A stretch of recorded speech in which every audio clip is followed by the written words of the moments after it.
Soal 111. Setelah proklamasi kemerdekaan 17 Agustus 1945, berbagai tantangan menghadang upaya mempertahankan kemerdekaan Indonesia. Salah satu upaya yang dilakukan adalah Konferensi Meja Bundar atau KMB pada tahun 1949. Pertanyaannya, apa tujuan utama dari KMB bagi Indonesia? Apakah yang A, membentuk pemerintahan sementara di bawah Belanda, B, menyelesaikan konflik antara Belanda dan Indonesia secara damai, C, mengakui kedaulatan Indonesia sebagai negara merdeka, D, mengakhiri pendudukan Jepang di Indonesia, atau yang E, membahas kerjasama ekonomi antara Belanda dan Indonesia? Buat teman-teman yang mana nih jawabannya? Coba kita lihat. Yang A, membentuk pemerintahan sementara di bawah Belanda. Gimana menurut teman-teman? Ya, pemerintahan sementara itu udah dibahas sebelumnya di perjanjian apa teman-teman? Linggarjati. Ya, ini sudah dibahas di Linggarjati, bukan di KMB lagi. Jadi yang A jawabannya bukan, ya teman-teman ya. Yang B, menyelesaikan konflik antara Belanda dan Indonesia secara damai. Ingat teman-teman, di sini ini 1949. Ya, konflik Belanda dan Indonesia secara damai yaitu penting, ya. Tapi tujuan dari KMB itu bukan tentang konflik, karena konflik itu sudah dibahas di 1945 sebelumnya. Jadi yang B bukan. Dong apa dong yang dibahas, Bang? Oke, yang C, mengakui kedaulatan Indonesia sebagai negara merdeka. Yes. Ya, tujuan dari KMB adalah Indonesia ingin mendapatkan pengakuan sebagai negara merdeka. Nanti kita bahas lebih lanjut, teman-teman. Kita lihat yang D, mengakhiri pendudukan Jepang di Indonesia. Pendudukan Jepang itu berakhir kapan? Pada Perang Dunia Kedua. Ya, itu pada tahun berapa? 1945. Kita ngomongin 1949. Jadi pilihan yang D bukan. Kemudian yang E, membahas kerjasama ekonomi antara Belanda dan Indonesia. Enggak. KMB lebih kepada pengakuan kedaulatan, teman-teman. Oke. Jawabannya adalah yang C. Coba kita lihat lagi, teman-teman, ya, KMB. Ini dilaksanakan di mana? Bukan di Indonesia, tapi di Belanda. Di kota Den Haag, Belanda. Oke, di sini ada dua sisi, teman-teman. Ada dari Indonesia, ada dari Belanda. Coba kita lihat. Kalau yang dari Indonesia, ya, ini dari Indonesia, itu dipimpin oleh Muhammad Hatta. Kemudian yang untuk Belanda dipimpin oleh J.H. van Marseven. Cara ngingatnya gimana? 7. Terus apa lagi yang dibahas, teman-teman, di KMB ini? Nah, kemudian kita lihat nih, ini unik ya teman-teman ya. Ini pertanyaannya adalah apa tujuan utama dari KMB bagi Indonesia? Coba kita bahas ya, bagi Belanda. KMB buat Belanda apa? Belanda di sini bukan mengakui Indonesia sebagai negara merdeka, tapi lebih mengakui Indonesia sebagai Republik Indonesia Serikat atau RIS.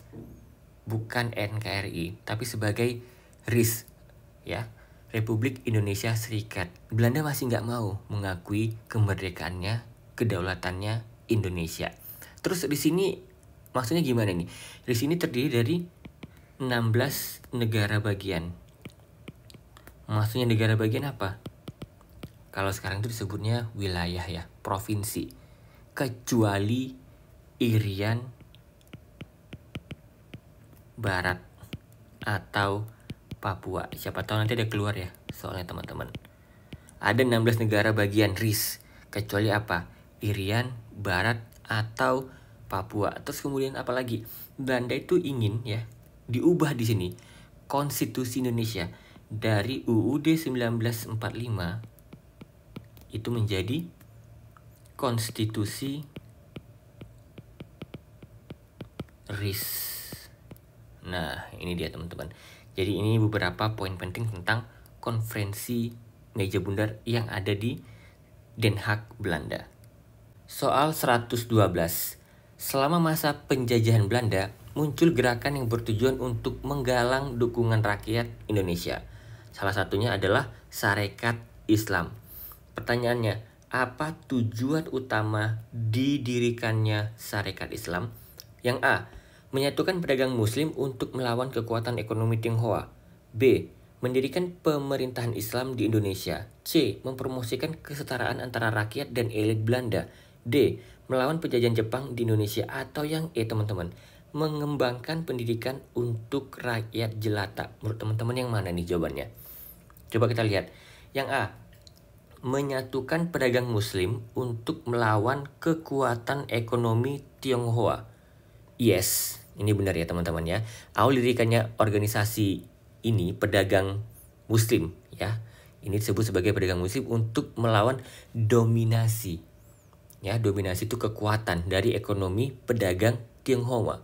Namun, ya kemudian berkembang menjadi organisasi politik yang menumbuhkan nasionalisme. Jadi itulah dia tentang Sarekat Islam. Nanti kita bahas lebih lanjut. Yang A benar teman-teman. Kita lihat yang B. Mendirikan pemerintahan Islam. Namanya Sarekat Islam teman-teman. Ya, identik dengan Islam, tapi tujuan mereka bukan mendirikan pemerintahan Islam di Indonesia, lebih kepada ekonomi Tionghoa, kan begitu ya. Yang B jawabannya bukan. Kemudian yang C, mempromosikan kesetaraan antara rakyat dan elit Belanda. Tujuan awalnya bukan mempromosikan kesetaraan, tapi lebih kepada ekonomi. Sarekat Islam.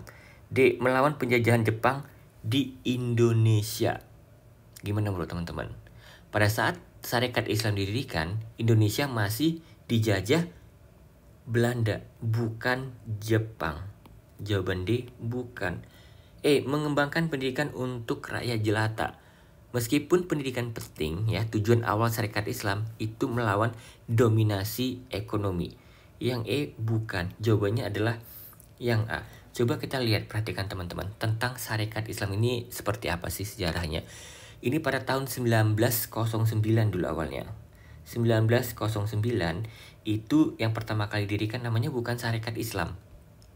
Namanya apa? Sarekat Dagang Islamiyah. Tadi kan udah kita bahas teman-teman. Ini dibentuk oleh para pedagang-pedagang muslim ya, atau SDI. Nah, kemudian SDI ini waktu itu siapa yang bentuk? Yang bentuk adalah Tirto Adi Surjo ya. Tirto Adi Surjo. Nah, kemudian dari Tirto Adi Surjo ini dipimpin lagi oleh setelahnya Haji Samanhudi. Ya, Haji Samanhudi. Nah, pada saat Haji Samanhudi ini ya teman-teman, ini nggak bisa mengendalikan organisasi SD ini yang terus berkembang. Karena apa? Karena adanya tekanan dari Belanda. Nah, kemudian teman-teman, setelah dari Haji Samanhudi itu tahun ya dari 1909 itu pada tahun 1912 itu kepemimpinan dari Haji Samanhudi itu dipindahkan ke Cokro Aminoto.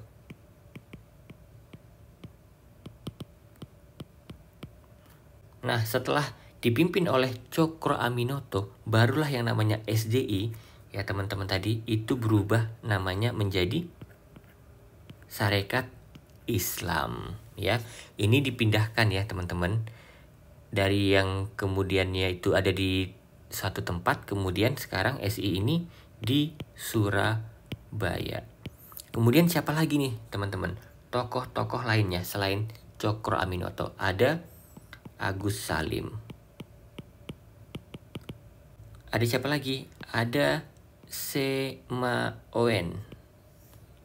Terus siapa lagi? Ada Abdul Muiz dan yang lainnya. Inilah sejarah teman-teman dari SDI ya menjadi SI. Soal 113. Pada masa pergerakan nasional, terdapat berbagai organisasi yang memiliki strategi dan cara berbeda dalam mencapai kemerdekaan Indonesia. Pertanyaannya, manakah pernyataan berikut yang paling tepat? Yang menggambarkan perjuangan Budi Utomo dan Sarekat Islam dalam menumbuhkan nasionalisme di kalangan rakyat Indonesia. Yang A. Budi Utomo menyasar kalangan terpelajar dan elit masyarakat, sedangkan Sarekat Islam menyasar rakyat jelata khususnya pedagang dan buruh. B. Budi Utomo memiliki strategi perjuangan dengan mendirikan sekolah rakyat, sedangkan Sarekat Islam melalui penerbitan majalah dan surat kabar nasional. C. Budi Utomo melalui jalur diplomasi, sedangkan Sarekat Islam melalui jalur ekonomi kerakyatan. D. Budi Utomo memiliki strategi perjuangan melalui jalur pendidikan, sedangkan Sarekat Islam melalui perlawanan bersenjata. E. Budi Utomo mendorong kesadaran nasionalisme melalui elit politik, sedangkan Sarekat Islam melalui jalur keagamaan. Menurut teman-teman yang mana nih jawabannya? Kita lihat ya dari yang paling bawah nih. Budi Utomo mendorong kesadaran nasionalisme melalui elit politik, sedangkan Sarekat Islam melalui jalur keagamaan. Gimana menurut teman-teman? Coba kita lihat yang pilihan paling bawah dulu teman-teman. Budi Utomo mendorong kesadaran nasionalisme melalui elit politik, sedangkan Sarekat Islam melalui jalur keagamaan. Budi Utomo yes melalui elit politiknya karena mereka lebih fokus kepada pendidikan. Sarekat Islam melalui jalur keagamaannya. Namanya Sarekat Islam, identik dengan Islam begitu ya teman-teman. Tapi mereka bukan sama sekali untuk mendirikan pemerintahan Islam atau melalui jalur keagamaan, itu bukan. Tapi lebih kepada perekonomian. Ya, jadi yang E jawabannya bukan. Kita lihat yang D. Budi Utomo memiliki strategi perjuangan melalui jalur pendidikan. Benar. Sedangkan Sarekat Islam melalui perlawanan bersenjata. Enggak, mereka lebih kepada perekonomian. Jadi jawaban yang D bukan teman-teman. Pilihan yang C. Budi Utomo melalui jalur diplomasi, sedangkan Sarekat Islam melalui jalur ekonomi kerakyatan. Oke teman-teman, yang C ini melalui jalur diplomasi enggak. Budi Utomo pendidikan ya, sedangkan Sarekat Islam benar ya melalui ekonomi. Yang C bukan. Yang A atau yang D nih sekarang. Yang B, Budi Utomo memiliki strategi perjuangan dengan mendirikan sekolah rakyat, sedangkan Sarekat Islam melalui penerbitan majalah dan surat kabar nasional. Gimana menurut teman-teman? Ya, meskipun Budi Utomo ya teman-teman itu fokusnya kepada pendidikan ya, tapi bukan sekedar mendirikan sekolah rakyat. Mereka lebih kepada fokusnya apa? Pembinaan, ya, edukasi, nggak cuma sekedar sekolah rakyat, kan begitu ya teman-teman.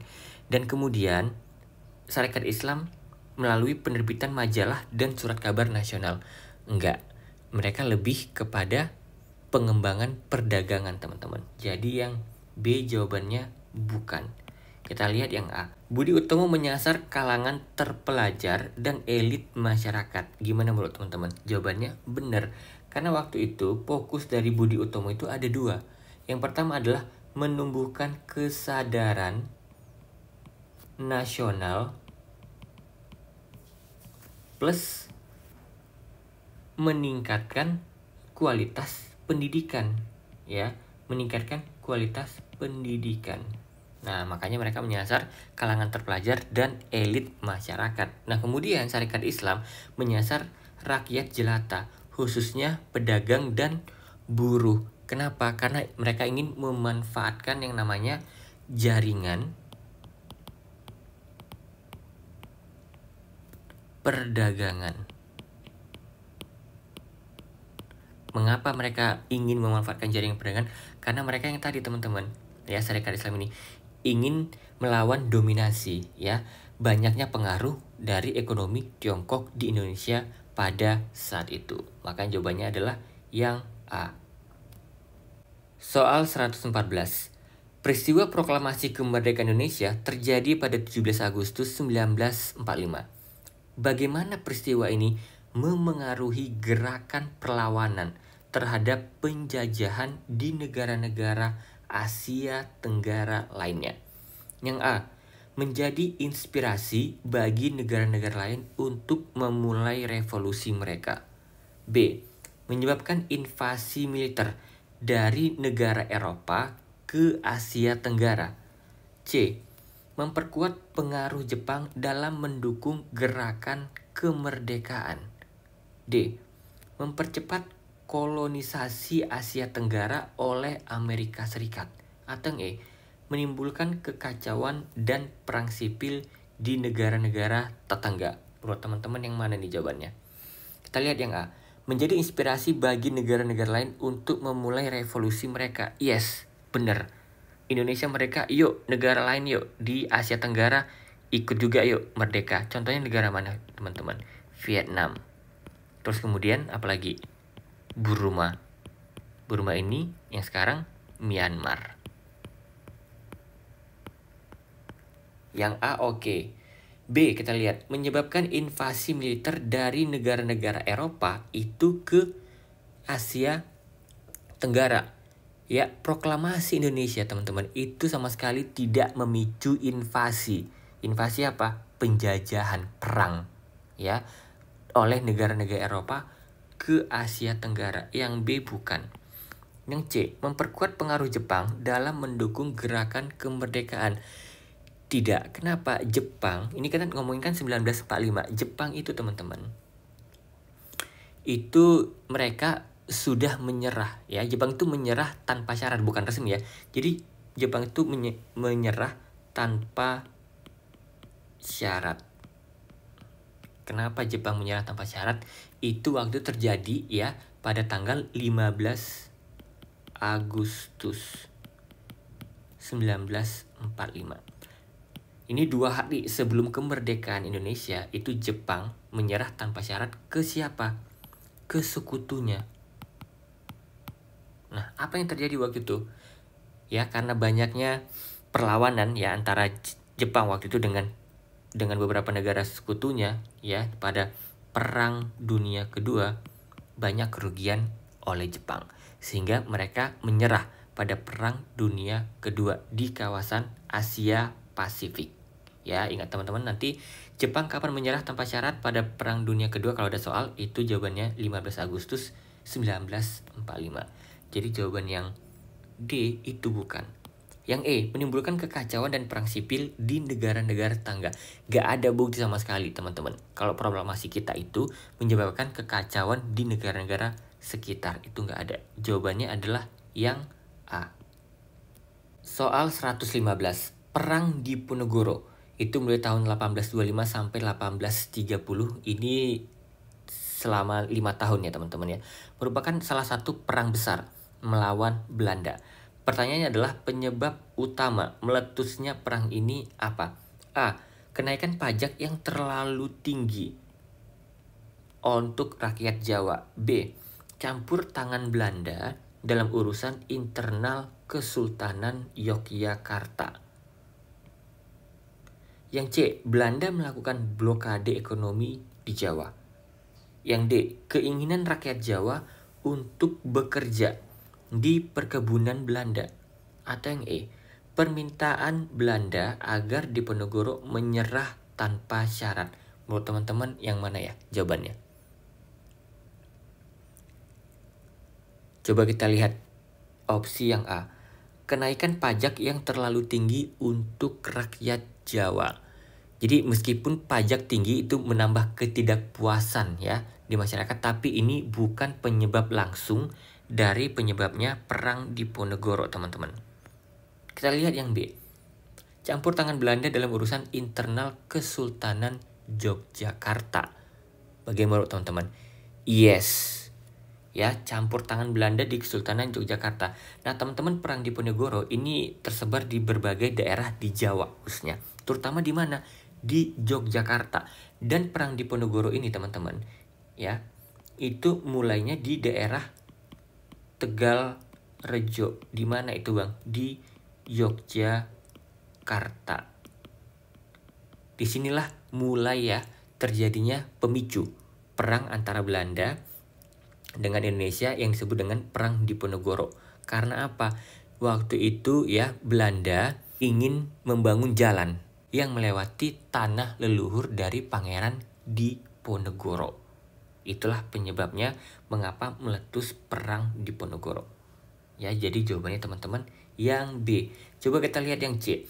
Belanda melakukan blokade ekonomi di Jawa. Ya, nggak ada bukti ya tentang blokade ekonomi sebagai pemicu Perang Diponegoro.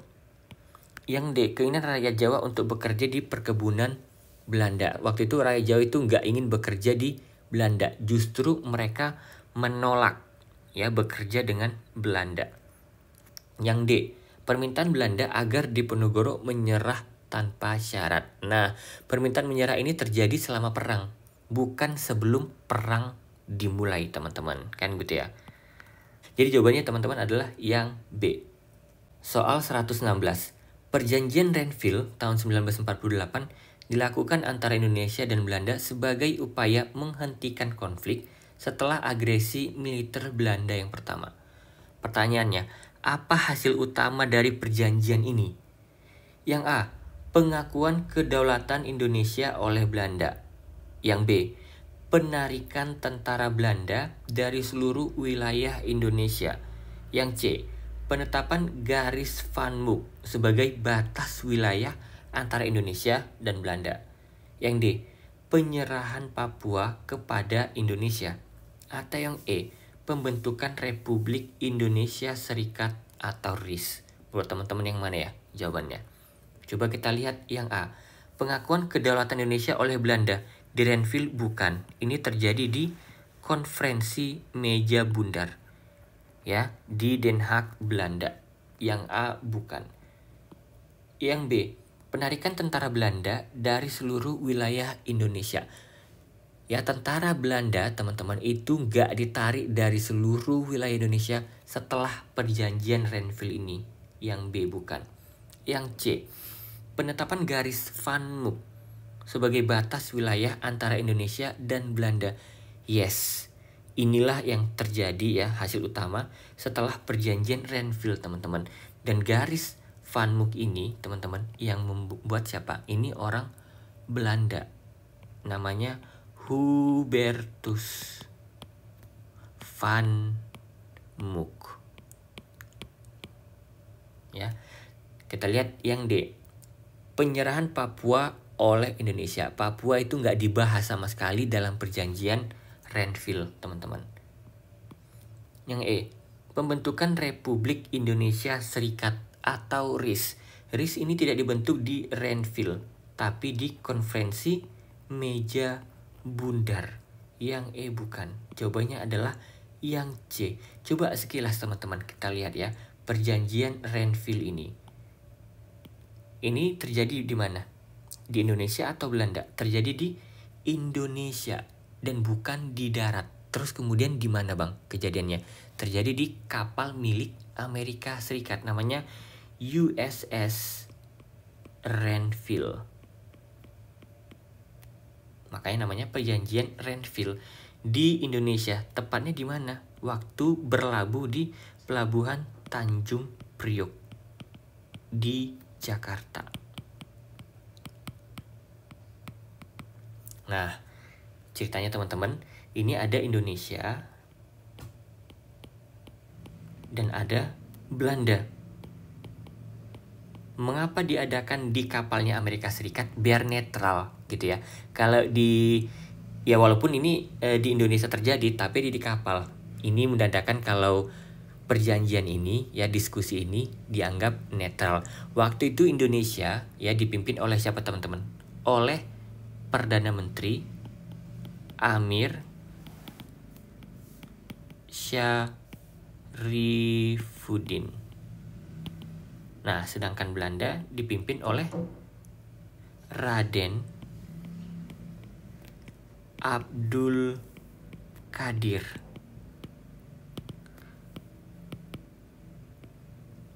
Wijoyo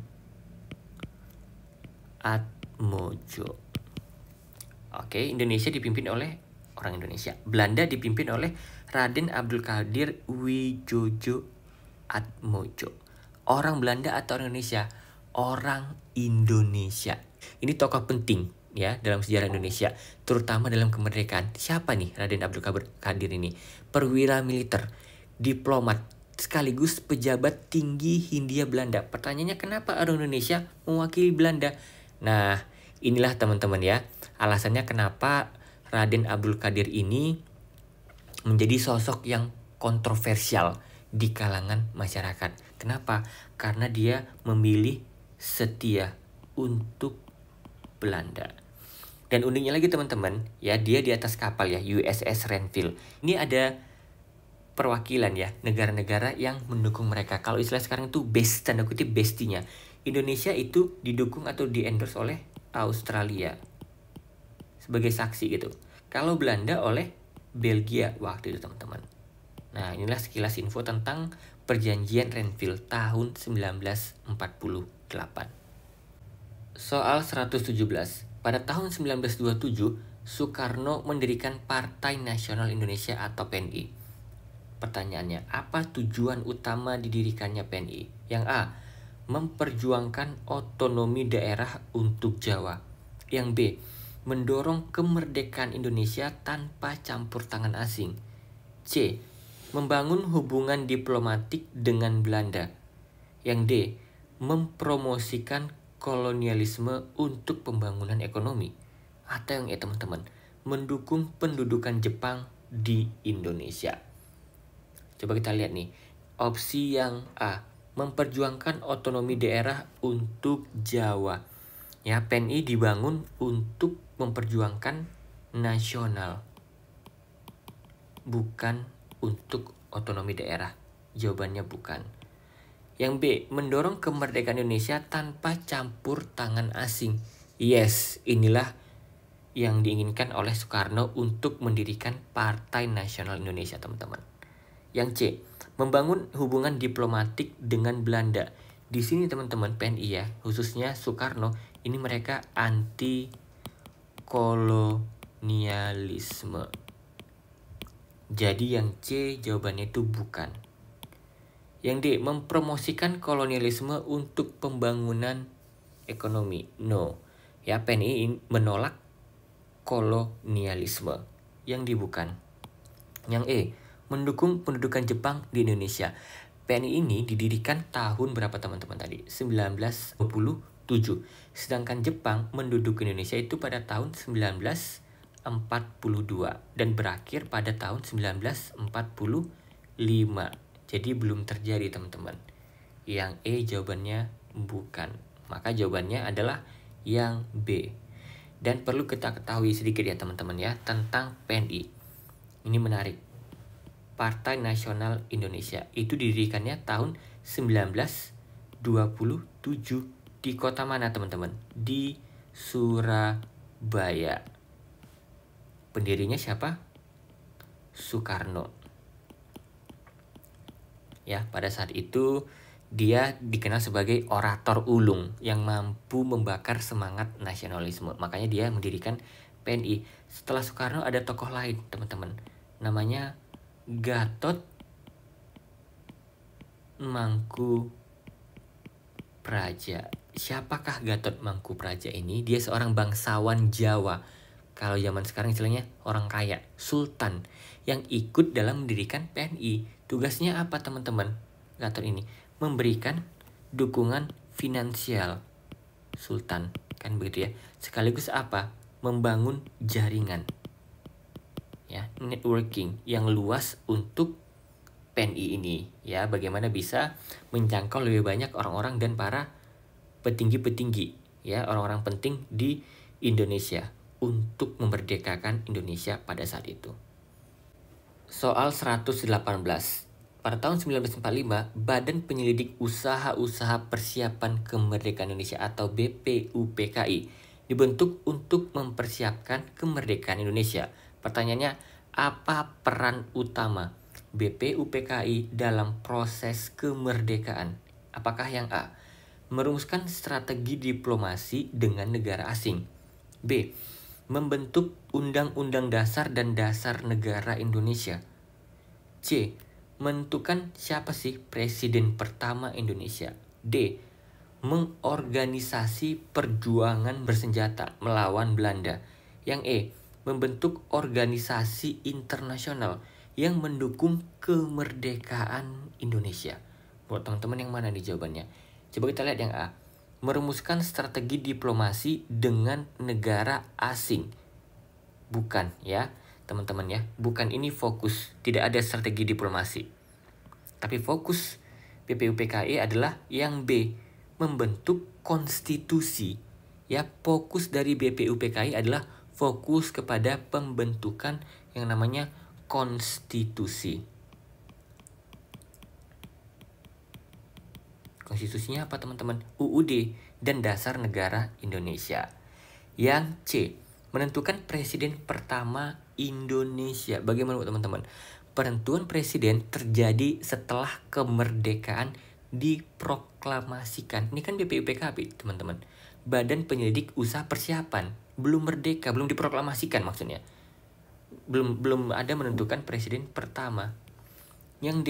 Organisasi perjuangan bersenjata. Ya, BPUPKI ini adalah badan perumus teman-teman ya. BPUPKI ini adalah badan perumus. Ya, bukan badan atau organisasi militer. Jadi yang D tidak tugas dari BPUPKI. Yang E. Membentuk organisasi internasional yang mendukung kemerdekaan Indonesia. BPUPKI bukan organisasi internasional dan tidak ada wewenangnya untuk membentuk organisasi internasional. Jawabannya adalah yang B. Oke, teman-teman, sekarang ada namanya BPUPKI. Pertanyaannya, siapa sih ketua BPUPKI? Jawabannya adalah Dr. Rajiman Wedyo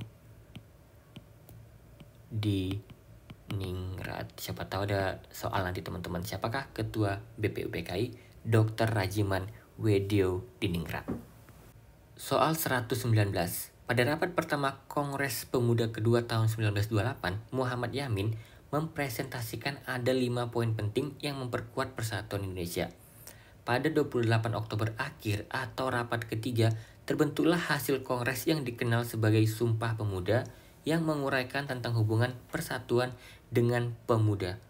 Berdasarkan hal tersebut, manakah pernyataan yang paling tepat yang menggambarkan bagaimana gagasan persatuan Indonesia bisa berkembang hingga dideklarasikan dalam bentuk Sumpah Pemuda pada Kongres Pemuda kedua? Yang A. Para tokoh bangsa telah merumuskan gagasan persatuan Indonesia melalui Kongres Pemuda I dan Sumpah Pemuda. B. Perkembangan gagasan Indonesia didorong oleh rasa senasib sepenanggungan rakyat Indonesia di bawah penjajahan Belanda. C. Gagasan persatuan Indonesia merupakan semangat persatuan para pemuda yang masih jauh berdampak pada pergerakan nasional. D. Gagasan persatuan Indonesia muncul secara spontan pada Kongres Pemuda kedua, ditenggarai berbagai pengaruh tokoh pergerakan nasional yang menjadi audiensi. E. Pergerakan nasional seperti Budi Utomo dan Indische Partij memiliki pengaruh besar dalam persatuan bangsa Indonesia di bawah propaganda 3A Jepang. Menurut teman-teman yang mana nih jawabannya? Coba nih kita lihat teman-teman ya. Yang A. Para tokoh bangsa telah merumuskan gagasan persatuan Indonesia melalui Kongres Pemuda pertama. Nah, ada Kongres Pemuda pertama dan Sumpah Pemuda. Gimana nih menurut teman-teman? Coba kita lihat teman-teman. Kongres Pemuda pertama ya, itu diadakan pada tahun 1926 ya. Makanya 2 tahun setelahnya 1928 itu adalah Kongres Pemuda kedua. Dan teman-teman di opsi yang A ini ya, pernyataan ini nggak sepenuhnya tepat. Kenapa? Karena pada Kongres Pemuda pertama ya 1926 ini itu belum berhasil yang merumuskan gagasan persatuan secara utuh. Ini sifatnya apa? Permulaan. Namanya Kongres Pemuda pertama dan belum menghasilkan deklarasi sekuat Sumpah Pemuda. Makanya setelah Kongres Pemuda pertama itu diadakan Kongres Pemuda kedua yang hasilnya apa teman-teman? Sumpah Pemuda. Ya, jadi di Kongres pertama ini belum sepenuhnya berhasil menggagas persatuan Indonesia. Yang A bukan. Ya, teman-teman. Kemudian kita lihat jawaban yang B. Perkembangan gagasan persatuan Indonesia didorong oleh rasa senasib sepenanggungan rakyat Indonesia. Gimana menurut teman-teman? Yes, ya, jawabannya yang B. B ini positif. Kenapa? Ada yang namanya faktor kesadaran nasional. Kesadaran bersama seluruh Indonesia. Untuk apa teman-teman? Untuk merdeka. Kan gitu ya. Disinilah penjajahan Belanda teman-teman ya. Itu menciptakan kesulitan hidup dan penderitaan di Indonesia. Dari berbagai aspek ekonomi, sosial, politik, itulah yang membuat masyarakat Indonesia pada waktu itu, terutama anak mudanya, merasakan yuk bersatu melawan penjajah. Nah, gagasan persatuan inilah yang kemudian berkembang ya dari Kongres Pemuda 1 dan puncaknya di Kongres Pemuda kedua tahun 1928 untuk mendeklarasikan Sumpah Pemuda. Jadi kondisi penindasan kolonial Belanda inilah yang mendorong seluruh elemen masyarakat terutama pemuda untuk memperjuangkan Indonesia. Makanya Sumpah Pemuda itu sebagai simbol persatuan teman-teman. Nah, coba kita lihat yang C. Gagasan Persatuan Indonesia merupakan semangat persatuan para pemuda yang masih jauh berdampak. Di sini ada kata kuncinya teman-teman. Apa itu? Masih jauh berdampak. Dan ini nih salah teman-teman. Kenapa? Justru ya Kongres Pemuda 2 inilah dampaknya besar pada pergerakan nasional. Inilah yang menjadi titik penting memperkuat ya pemuda anak-anak muda Indonesia untuk melawan penjajah. Buktinya apa? Lahirlah yang namanya Sumpah Pemuda. Nah, jadi yang C ini jawabannya salah. Kita lihat yang D. Gagasan Persatuan Indonesia muncul secara spontan pada Kongres Pemuda yang kedua. Gimana teman-teman? Gagasan persatuan itu gak muncul secara spontan. Ini salah banget teman-teman. Kenapa? Proses menuju persatuan itu udah berkembang sejak lama. Udah ada pembahasannya. Ya di pikiran, di benak perjuangan kita itu udah ada melalui apa? Diskusi, musyawarah. Terutama di kalangan pemuda. Jadi Kongres Pemuda 2 itu teman-teman, itu merupakan hasil perencanaan. Ya, dan pemikiran yang matang sebelum-sebelumnya.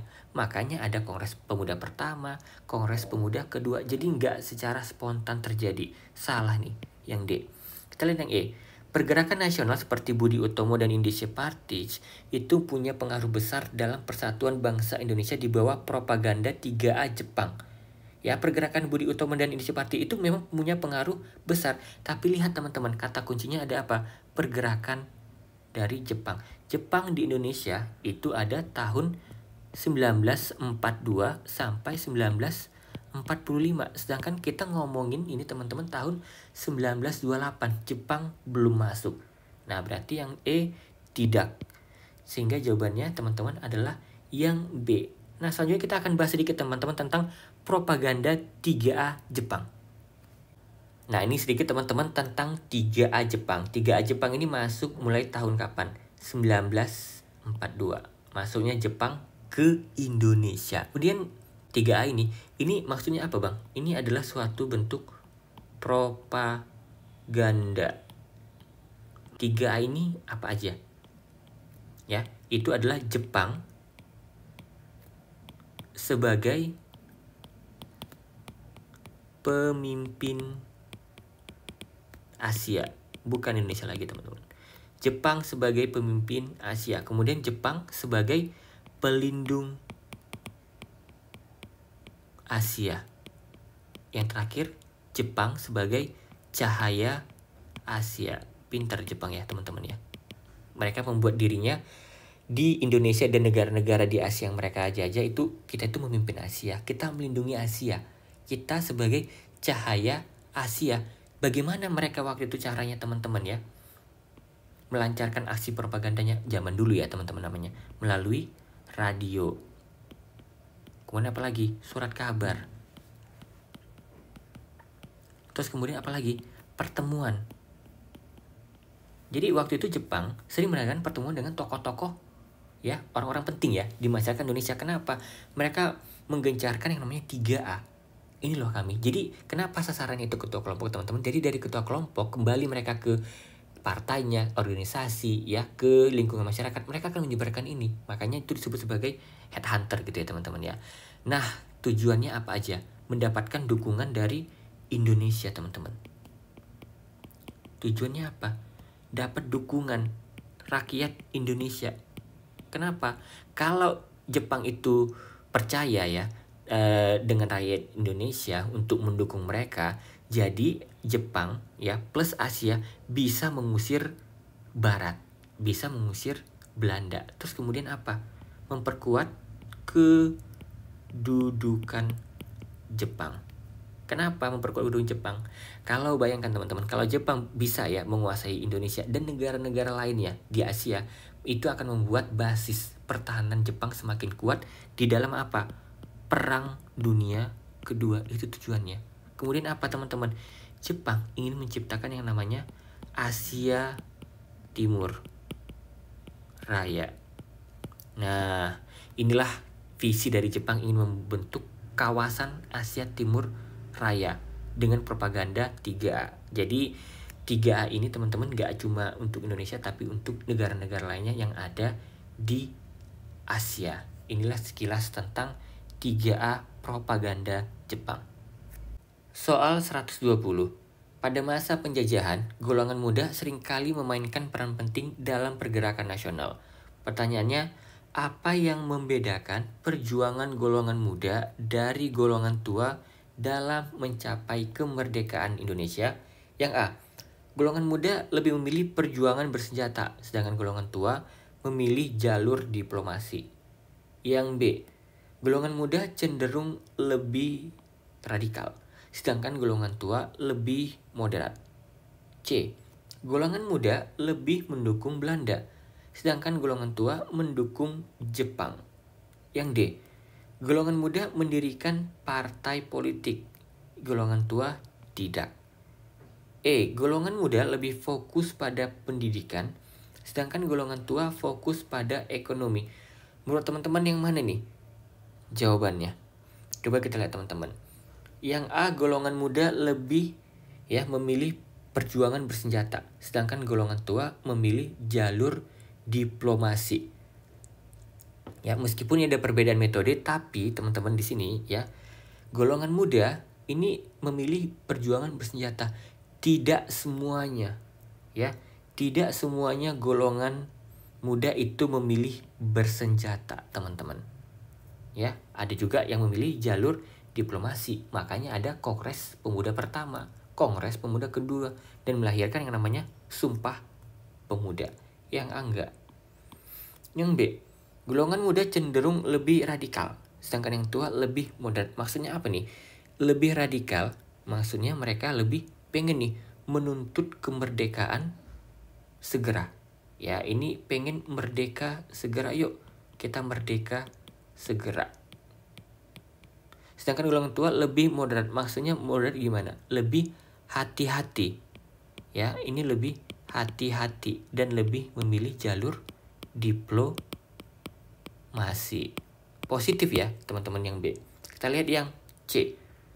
Golongan muda lebih mendukung Belanda, sedangkan yang tua mendukung Jepang. Gak ada yang mendukung Belanda, gak ada yang mendukung Jepang.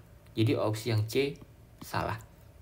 Yang D, golongan muda mendirikan partai politik, sedangkan golongan tua tidak. Ya teman-teman, bagaimana buat teman-teman?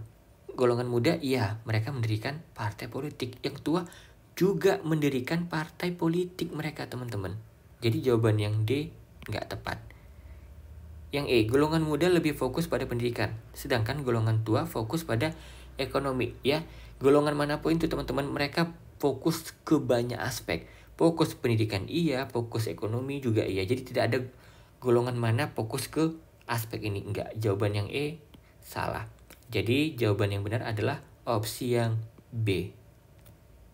Nah, sekarang ini PR buat teman-teman. Pertanyaannya adalah, selama pendudukan Jepang ya teman-teman ya, di Indonesia, Kiai Haji Zainal Mustafa pernah melakukan pemberontakan kepada Jepang. Karena apa?